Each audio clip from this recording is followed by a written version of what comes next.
ஜூலை 28 திங்கட்கிழமை. அவர் முன்னிலையில் வார்த்தையினாலாவது கிரியையினாலாவது நீங்கள் எதை செய்தாலும் அதையெல்லாம் கர்த்தராகிய இயேசுவின் நாமத்தினாலே செய்து அவர் முன்னிலையாக பிதாவாகிய தேவனை ஸ்தோத்திரியுங்கள். கொலோசியர் 3:17.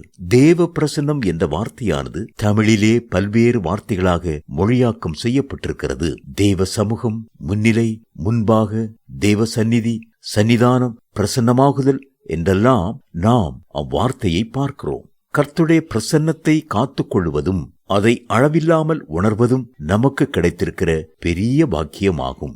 ஒரு பெண் திருமணமாகி கணவனோடு வாழும்படி அவனுடைய குடும்பத்திற்கு வந்தாள். ஆனால் அந்த குடும்பத்தாரோ அவளை சந்தோஷமாய் ஏற்றுக்கொள்ளாமல் கடுமையாக நடத்தினார்கள். அவளுடைய கணவனும் அவள் மேல் அக்கறையோ அன்போ காட்டவில்லை. சாத்தான் அதை பயன்படுத்தி அவளுக்குள் மனச்சோர்வையும் மன அழுத்தத்தையும் கொண்டு வந்தான். அவள் நடைப்பிணம் போல மாறிவிட்டாள்.